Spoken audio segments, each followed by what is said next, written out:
오늘 말씀은 갈라디아서 4장 1절에서 20절까지 말씀인데요. 15절에서 20절까지만 읽도록 하겠습니다. 너희 복이 지금 어디 있느냐? 내가 너희에게 증언하노니 너희가 할 수만 있었더라면 너희의 눈이라도 빼어 나에게 주었으리라. 그런즉 내가 너희에게 참된 말을 함으로 원수가 되었느냐? 그들이 너희에게 대하여 열심 내는 것은 좋은 뜻이 아니요 오직 너희를 이간시켜 너희로 그들에게 대하여 열심을 내게 하려 함이라. 좋은 일에 대하여 열심으로 사모함을 받은 내가 너희를 대하였을 때문 아니라 언제든지 좋으니라. 나의 자녀들아, 너희 속에 그리스도의 형상을 이루기까지 다시 너희를 위하여 해산하는 수고를 하노니 내가 이제라도 너희와 함께 있어 내 언성을 높이려 함은 너희에 대하여 의혹이 있음이라. 아멘. 아침 묵상 말씀을 통해서 하나님의 은혜가 있기를 간절히 소망합니다. 이 5절 말씀을 보면 바울은 하나님께서 예수님을 보내신 두 가지 목적을 말하고 있습니다. 5절을 먼저 읽어보겠습니다. 율법 아래에 있는 자들을 속량하시고 우리로 아들의 명분을 얻게 하려 하심이라. 이 첫 번째는 속량하기 위해서라는 거죠. 이 속량이란 말은 돈을 지불하고 물건이나 사람을 건져내는 것을 의미합니다. 율법 아래에서 율법을 다 지키지 못하여서 사형 선고를 받은 사람들을 건져내시기 위해서 예수님을 보내주셨습니다. 둘째는 우리를 당신의 자녀로 삼으시고자 예수님을 보내셨습니다. 즉 하나님께서 우리를 당신의 자녀로 입양하신 것이죠.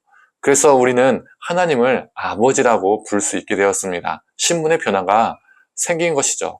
그렇다면 자녀의 특권은 무엇일까요? 7절의 말씀을 읽어보겠습니다. 그러므로 네가 이후로는 종이 아니요 아들이니 아들이면 하나님으로 말미암아 유업을 받을 자니라. 하나님의 자녀가 되었기 때문에 하나님의 것을 상속받는 특권을 가지게 되었습니다. 상속자가 된 것이죠. 그런데 이 갈라디아 교회 성도들은 이 상속자의 특권을 누리며 살아야 했는데 신분이 바뀌었으니 다르게 살아야 했어야 했는데 그렇지 못했다는 겁니다. 9절을 읽어보겠습니다. 이제는 너희가 하나님을 알 뿐 아니라 더욱이 하나님이 아신 바 되었거늘 어찌하여 다시 약하고 천박한 초등학문으로 돌아가서 다시 그들에게 종노릇 하려 하느냐. 이 갈라디아 성도들이 바울의 대적자들의 이 선동에 휘둘려서 이 율법의 행위들을 준수하기 시작했습니다. 그들이 지킨 율법은 할례법, 또 음식 정결법, 이런 절기 준수법 등이 있죠. 이 바울이 이 갈라디아 성도들에게 바란 것은 갈라디아 성도들이 그리스도 안에서 참 자유를 경험하며 사는 것, 복음의 진리가 그들의 삶 속에서 드러나는 것, 이런 것들을 바랬습니다.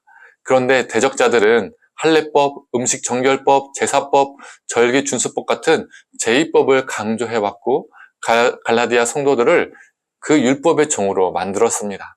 그래서 11절에 바울은 내가 너희를 위하여 수고한 것이 헛될까 두렵다라고 말하고 있습니다.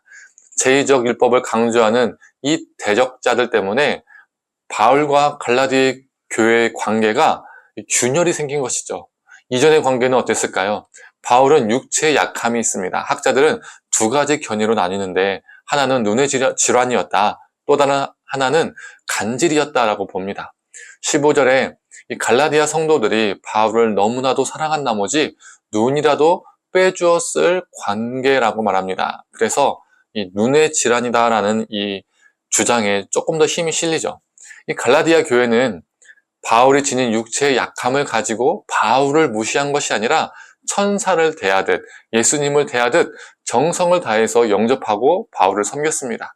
이 눈에 질환이 있는 바울을 위해서 자신의 눈을 떼어줄 정도로 그들은 바울을 사랑했습니다. 그런데 이 바울의 대적자들은 갈라디아 성도들과 그리고 이 바울을 이간질시키고 갈라디아 성도들을 자신들의 수하에 두고자 했던 것이죠. 17절을 공동번역으로 읽어보겠습니다. 사람들이 여러분에게 열성을 보이는 것은 결코 선의에서 나온 것이 아니라 여러분을 나에게 떼어내어서 여러분으로 하여금 그들에게 열성을 품도록 하려는 술책입니다. 갈라디아 성도들이 하나님에게 열성을 품게 해야 했는데 이 대적자들은 자신들에게 갈라디아의 성도들이 열성을 품도록 자신들에게 열심을 다하도록 자신들을 열심히 섬기도록 노력했다는 것이죠.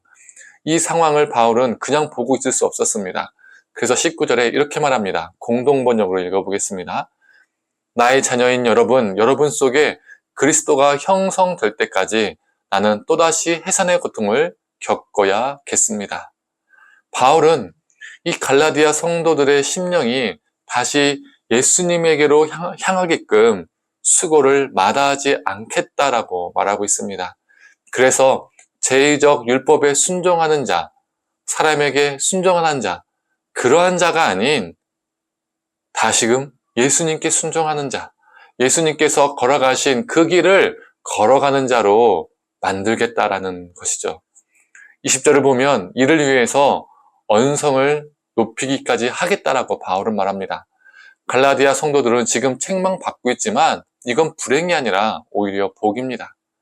성도님들, 참 목회자 또는 참 동역자는 성도들의 마음을 하나님께로 돌이키도록 하는 사람입니다.